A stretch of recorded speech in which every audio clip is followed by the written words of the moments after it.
ఆంధ్రప్రదేశ్ రాష్ట్రానికి మంచి రోజులు వచ్చినాయి.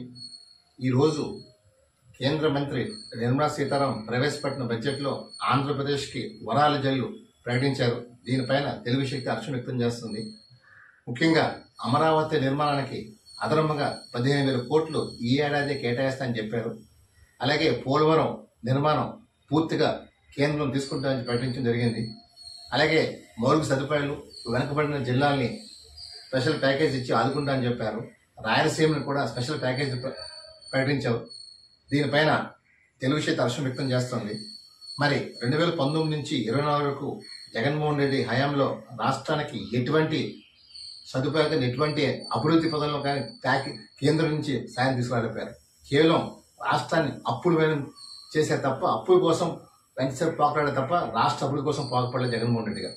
మరి ఈరోజు జగన్మోహన్ రెడ్డి గారు ఢిల్లీ వెళ్ళి ధర్నా చేస్తానని ఫోటో ఎగ్జిబిషన్ ప్రదర్శన చాలా విడ్డూరంగా ఉంది. ఇప్పటికైనా ఆలోచన విరుచుకుని చెప్పి తెలుగు శక్తి కోరుతుంది. ఈరోజు రాష్ట్ర పరువుని మంట కలపొద్దని, పరువు తీయొద్దని చెప్పి జగన్ మరోసారి హితువు పలుకుతున్నారు. మరి ఈవేళ చంద్రబాబు నాయుడు గారు రాగానే 2 నెలలు కూడా జారలేదు, 50 రోజులు కూడా పాలన పూర్తి కాలేదు. అప్పుడే కేంద్రం నుంచి సత్సంబంధాలతో కేంద్రం నుంచి రాష్ట్రానికి తెచ్చుకొని రాష్ట్రాన్ని ప్రతిపత్తి నడిపించాలని చెప్పి తాపత్రయపడుతున్నారు. మరి ఈరోజు దీని అన్ని వర్గాల ప్రజలు, అన్ని జిల్లాల ప్రజలు హర్షం వ్యక్తం చేస్తున్నారు. డెఫినెట్గా ఆంధ్రప్రదేశ్ దశ మారిపోతుంది. రాబోయే రోజుల్లో మంచి రోజులు రాబోతున్నాయి. యువత భవిష్యత్తు బంగారు భవిష్యత్తు రాబోతుంది. ఈ రాష్ట్రం నిర్మాణంలో అభివృద్ధిగా వేగవంతం చెందిపోతుందని చెప్పి ప్రతి ఒక్కరు ఆశాభావం వ్యక్తం చేస్తున్నారు. ఇప్పటికైనా సరే వైసీపీ నాయకులు పద్ధతి మార్చుకోమని, రాష్ట్ర అభివృద్ధిలో పాలు పంచుకోవడం తప్ప అభివృద్ధికి ఆటంకం కలిగిస్తే మాత్రం ప్రజలు ఊరుకోమని చేస్తాను.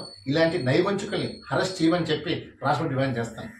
సో చంద్రబాబు నాయుడు గారు, ఇది చంద్రబాబు నాయుడు గారు వల్లే ఈ రాష్ట్ర అభివృద్ధి చెందుతుందని చెప్పి మరొకసారి రుజువు కాబోతుంది.